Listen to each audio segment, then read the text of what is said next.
What did ancient humans do when they got sick? Imagine waking up in a dark, damp cave thousands of years ago, your body shivering with fever, and your limbs aching from an unseen infection. There are no hospitals, no antibiotics, and no sterile tools. Survival seems impossible. This reality raises a profound mystery that challenges the understanding of human resilience. What did ancient humans do when they got sick? For generations, the standard historical narrative assumed that prehistoric life was brutal, short, and entirely devoid of medical care, leaving the sick and injured to simply perish. However, remarkable archaeological discoveries have completely subverted this assumption, revealing a deeply sophisticated world of prehistoric medicine. The first evidence block centers on the Shanidar cave in modern-day Iraq, where sole authority anchors like anthropologist Dr. Ralph Solecki uncovered Neanderthal remains dating back nearly 50,000 years. Among these remains was an individual known as Shanidar IV, whose burial site contained high concentrations of pollen from specific medicinal plants, including yarrow, marshmallow, and groundsel. These are not random weeds, but plants possessing powerful anti-inflammatory, analgesic, and antimicrobial properties. Analysis suggests these herbs were deliberately gathered and prepared to treat ailments. This discovery completely shattered the myth of the primitive savage, proving that tens of thousands of years before the rise of modern pharmaceuticals, early humans possessed an intimate generational knowledge of the natural pharmacy surrounding them. But how could a society without advanced technology manage catastrophic physical trauma? This question introduces a second evidence block detailing one of the most astonishing subversions in medical history: prehistoric cranial surgery, known as trepanation. Throughout the Neolithic world, from the steppes of Eurasia to the valleys of Peru, archaeologists have uncovered hundreds of ancient skulls with perfectly round holes deliberately bored, scraped, or cut into the bone. The initial instinct of modern observers was to classify these as evidence of ritual execution or brutal warfare. Yet, extensive anthropological studies led by researchers like Dr. John Verano have revealed smooth, rounded edges around the holes, a definitive biological indicator of advanced bone healing. This means the patients survived the operation.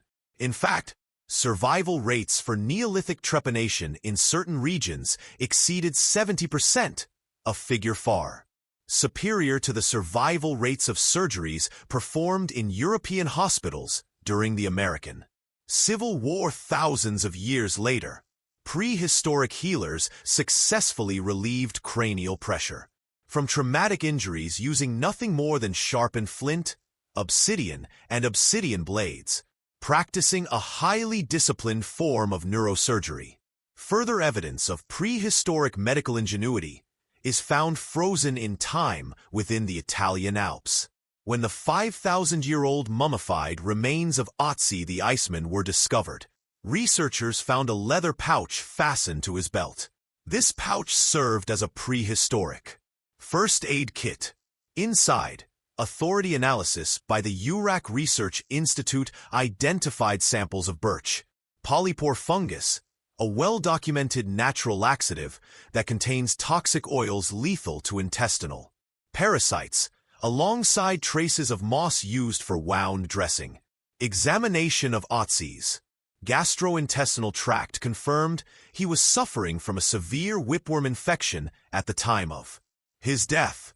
He was actively medicating himself with precise, natural remedies tailored to his specific biological affliction. How did these isolated pockets of human populations manage to replicate such complex medical understanding without a unified global language or written records? The answer lies in the deep evolutionary impulse to care for the vulnerable, a trait that bridges the gap between prehistory and the dawn of civilization. In ancient Egypt, This traditional knowledge was finally codified into written law. The Edwin Smith Papyrus, dating to roughly 1600 BCE, represents the world's oldest surviving surgical treatise. Anthropological analyses of this text show that Egyptian physicians utilized specialized terminology to categorize 48 distinct medical cases, distinguishing between treatable, contestable, and untreatable conditions. They applied moldy bread to open wounds to prevent infection, unwittingly utilizing the antibiotic properties of penicillin millennia before Alexander Fleming officially discovered it. They set broken bones with rigid splints and used honey as a natural antiseptic barrier. This deep timeline of healing demonstrates that human ingenuity has never been bound by the limits of modern technology. The journey of human medicine did not begin in a sterile 20th century laboratory, but in the dirt, the caves, and the forests where early ancestors refused to submit to disease. To look back at the shivering individual in the ancient cave is to recognize the very beginning of the modern medical journey. The ancient struggle against illness reveals that compassion and medical curiosity are not recent inventions of advanced civilization, but the fundamental traits that allowed humanity to survive long enough to build it.